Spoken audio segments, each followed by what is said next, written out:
I never thought I'd be in this situation, but here I am. I'm Melissa, 26F, and I recently discovered something that's turned my world upside down. My fiancé, Bruce, 28M, has been secretly helping my brother, Derek, 32M, cheat on his wife, Rachel, 30F. I'm absolutely devastated and don't know how to handle this mess.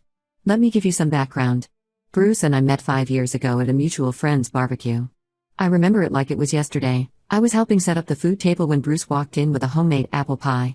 He had flour on his shirt and looked a bit frazzled, but his smile lit up the whole backyard. We got talking about our shared love for baking, and by the end of the night, we'd exchanged numbers. Our relationship progressed quickly after that. Within 6 months, we were practically living together, and after 2 years, we moved into our own apartment.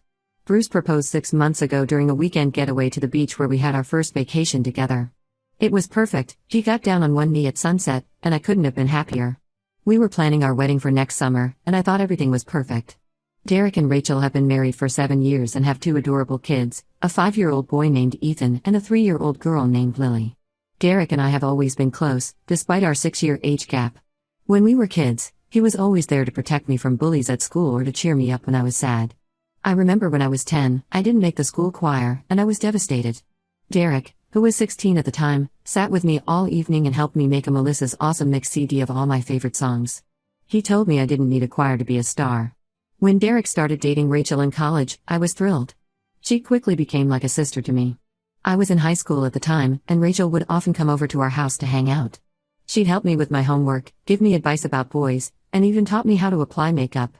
Their wedding was beautiful, and I remember thinking I wanted a love like theirs someday. Rachel has always been there for me too. When I was 20 and going through a bad breakup, she was the one who showed up at my dorm room with ice cream and tissues. She listened to me cry for hours and then helped me plan a glow-up week to boost my confidence. It was during that week that I decided to change my major from accounting, which I hated but thought was practical, to culinary arts, my true passion. Fast forward to last week. I was at Derek and Rachel's house, helping Rachel plan a surprise party for Derek's upcoming birthday. It's a tradition we started when Derek turned 25. Every year, Rachel and I team up to throw him an elaborate themed party. This year, we were planning a 90s throwback party, complete with a blockbuster video wall and a Nintendo 64 gaming station. While Rachel was putting the kids to bed, I used Derek's laptop to look up some party supply websites. That's when I noticed an email notification pop up from Bruce. The subject line read, cover story for Thursday night. I know I shouldn't have, but curiosity got the better of me. I opened the email, and what I read made me feel sick. Bruce was helping Derek coordinate his meetups with some woman named Vanessa. The email contained details about a fake work event Bruce was supposed to corroborate if Rachel asked any questions. I scrolled through the email thread, and it became clear this had been going on for months. Bruce wasn't just covering for Derek, he was actively helping him plan these encounters, suggesting places to meet and even booking hotel rooms sometimes. I was in shock. I couldn't believe Bruce, the man I was about to marry, was enabling my brother to cheat on his wife, my friend. And Derek, who I always saw as a devoted husband and father, was living this double life.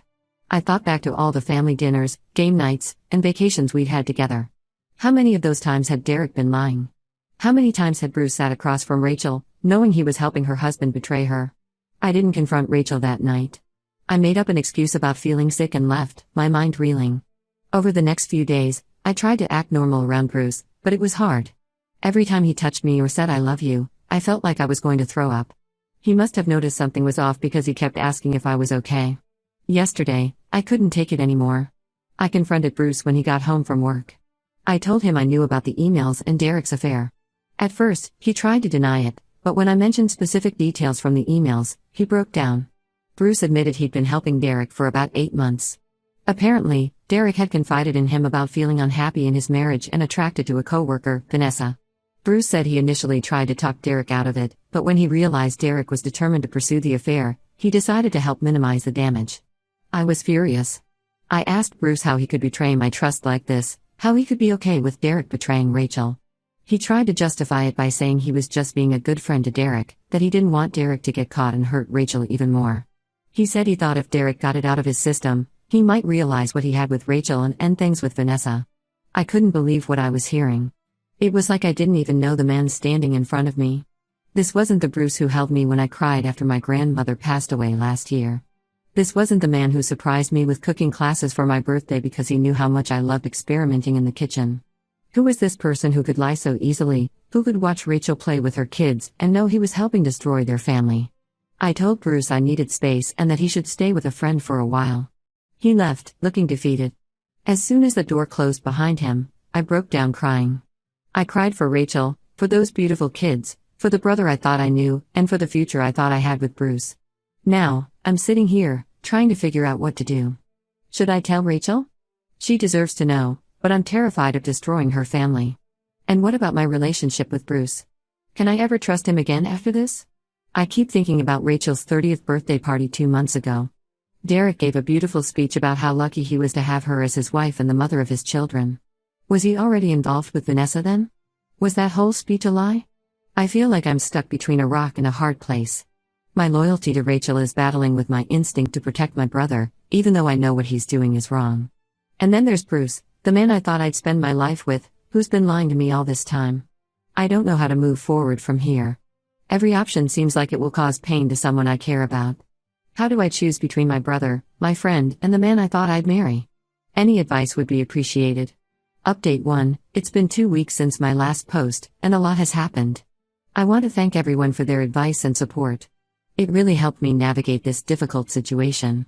After careful consideration, I decided to tell Rachel the truth. It was one of the hardest conversations I've ever had. I invited her over to my place, sat her down, and told her everything I knew about Derek's affair and Bruce's involvement. Rachel was understandably devastated. At first, she didn't want to believe it, but when I showed her the emails I had screenshots of, reality hit her heart. She broke down crying, and I just held her, feeling guilty and heartbroken. It reminded me of when we were younger, and she'd comfort me after a bad day at school. Now, here I was, being the one to cause her pain. The next few days were a whirlwind. Rachel confronted Derek, who initially tried to deny everything.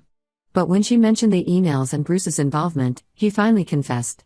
It turns out the affair had been going on for almost a year, much longer than I initially thought. Derek moved out of their house and is staying with a friend. Rachel is still processing everything, but she's already talked to a lawyer about her options. She's also started therapy to help her cope with the betrayal. I've been trying to support her as much as I can, watching the kids when she needs a break or just sitting with her when she needs to talk. As for Bruce, I've decided to end our engagement. The trust between us is irreparably broken. When I told him my decision, he begged for another chance, saying he realized how wrong he was and that he'd do anything to make it up to me. He brought up all our happy memories, our first date at the local fair where he won me a giant stuffed bear, the time we got caught in a rainstorm and ended up dancing in the middle of the street, the night we stayed up until 3 a.m. planning our dream house. But I couldn't get past the fact that he'd been lying to me for months, actively participating in the destruction of my brother's family. I returned the engagement ring and asked Bruce to move out of our shared apartment. It's been tough coming home to an empty place, seeing the spaces where his things used to be. The coffee mug he always used still sits in the cupboard, and I can't bring myself to move it. It's been hard, but I know it's the right decision for me. My relationship with Derek is strained, to say the least. He's tried to reach out several times, alternating between apologizing and trying to justify his actions. He keeps bringing up memories from our childhood, like the time he taught me to ride a bike or when he helped me sneak back into the house after I missed curfew in high school. I think he's trying to remind me of our bond, but right now, those memories just make me sad. I've told him I need space and time to process everything. The hardest part has been seeing the impact on Derek and Rachel's kids. Ethan, at 5, is old enough to know something's wrong, but not old enough to understand what's happening. He keeps asking when Daddy's coming home. Lily, at 3, just seems confused and clingy. It breaks my heart to see them caught in the middle of this mess. Rachel's parents have been a great support, helping with the kids and offering Rachel emotional support. I'm focusing on being there for Rachel and the kids as much as I can. It's a delicate balance, given that Derek is my brother, but Rachel needs all the support she can get right now. Last weekend, I took the kids to the park to give Rachel some time alone. Watching Ethan push Lily on the swings, I couldn't help but think about how their lives have been turned upside down because of the adults' actions. This whole situation has made me reevaluate a lot of things in my life. I'm starting to see a therapist myself to work through all these emotions and to make sure I don't carry this baggage into future relationships. It's been helpful to have a neutral party to talk to about everything.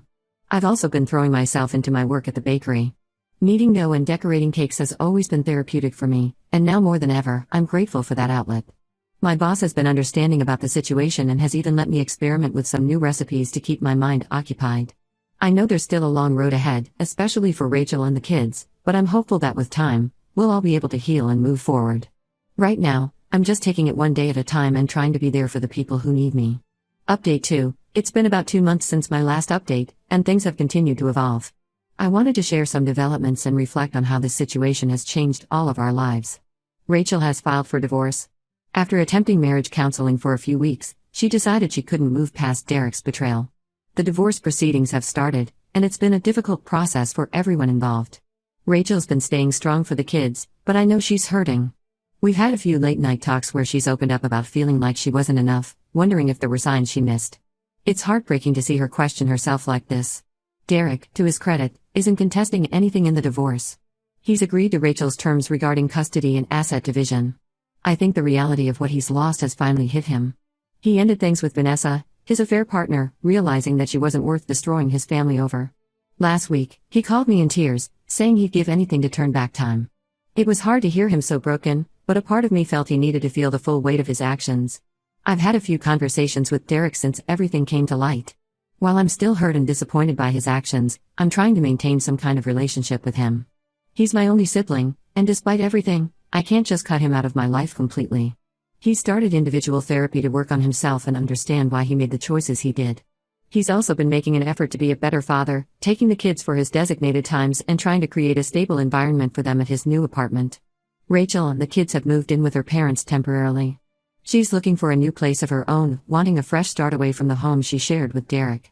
The kids are adjusting as well as can be expected, but they're definitely feeling the impact of the family breakdown. Ethan's been acting out at school, and Lily's been having nightmares. Rachel's been amazing with them, always patient and reassuring, even when I know she's struggling herself. As for Bruce, he's made several attempts to reconcile. He sent emails, letters, and even showed up at my workplace once, which I shut down immediately. In one of his emails, he wrote about the future we had planned, the house in the suburbs, the dog we wanted to adopt, the cooking classes we were going to take together. Reading it made my heart ache for what could have been, but I know I can't go back. I've made it clear that our relationship is over, and I'm not interested in giving him another chance. It's been hard, especially since we had a life plan together, but I know it's the right decision for me. I've thrown myself into work and started taking some evening classes I've always been interested in. I've signed up for an advanced pastry course at the local culinary school, something I've wanted to do for years but never found the time for. It's been a good distraction and a way to focus on personal growth during this challenging time. Last week, I made a perfect chocolate souffle for the first time, and for a moment, I felt like my old self again. One unexpected outcome of all this is that Rachel and I have become even closer. We've been supporting each other through our respective breakups, and it's strengthened our friendship. We have weekly dinners together with the kids, which has been a bright spot in all of this mess. Last Sunday, we attempted to make homemade pizza with the kids. It ended up being a disaster, with flour everywhere and misshapen dough, but we laughed more than we had in weeks. It was a reminder that even in the darkest times, there can be moments of joy. I'm still processing everything that's happened, but I'm starting to feel more hopeful about the future.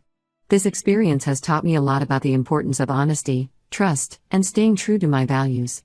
It's also shown me the strength of true friendship and family, not the family you're born into, but the family you choose.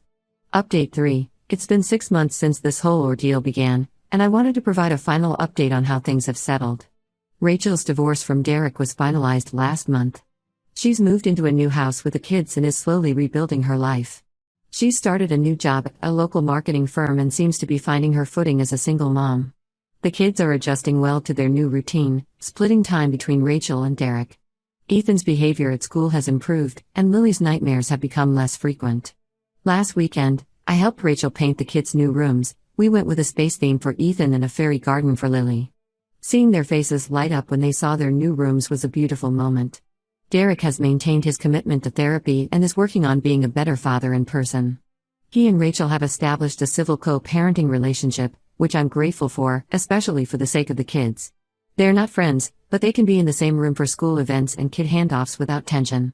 Derek and I are slowly rebuilding our sibling relationship, though it's different now. There's a level of trust that's been lost, but we're working on it.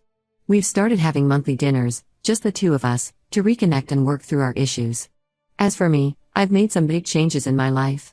I decided to take a job offer in another city, about 3 hours away from my hometown. It was a difficult decision, especially given everything that's happened with my family, but I felt like I needed a fresh start. The job is at a high-end patisserie, which has always been a dream of mine. I'll be working under a renowned pastry chef, and I'm excited about the opportunities for growth and learning. Moving has been bittersweet. Packing up my apartment brought back a lot of memories, both good and bad. I found the playlist Bruce made for me on our first anniversary, and for a moment, I was tempted to listen to it. But I packed it away, along with other reminders of our relationship. It's still too painful to revisit those memories. I haven't heard from Bruce in a while now. Last I knew, he had moved to a different state for work. A mutual friend mentioned he's been seeing someone new, which stirred up some complicated feelings. While the pain of his betrayal has lessened, I'm grateful for the lessons I learned from that relationship. It's taught me to trust my instincts and to never compromise my values for anyone. Rachel and the kids came to help me move into my new place last weekend. It was chaotic and exhausting, but also full of laughter. We ordered pizza and ate it sitting on boxes in my half-unpacked living room. As I watched Rachel help Ethan and Lily make a fort out of the empty boxes, I felt a surge of love and gratitude for this little family that stuck by me through everything. This experience has changed all of us in profound ways. It's taught me the importance of honesty, the value of true friendship, and the strength that can come from facing difficult truths head-on. I've learned that family isn't always defined by blood, and that sometimes the most painful experiences can lead to unexpected growth. I'm not going to pretend it's all been easy. There are still days when I feel angry about what happened, days when I miss Bruce and the future we had planned. But those days are becoming less frequent. I'm learning to focus on the present and the possibilities that lie ahead. My new city is full of unexplored cafes, parks, and neighborhoods. Yesterday, I discovered a small bookstore tucked away on a side street. The owner, an elderly woman named Margaret, recommended a book about self-discovery. As I sat in the store's cozy reading nook, sipping tea and starting the book, I felt a sense of peace I hadn't experienced in months. While I wouldn't wish this experience on anyone, I can say that I've grown from it. I'm more confident in my ability to stand up for what's right, even when it's difficult. I'm more appreciative of the genuine relationships in my life. And I'm more committed than ever to living authentically and with integrity. As I start this new chapter of my life, I'm cautiously optimistic about what the future holds.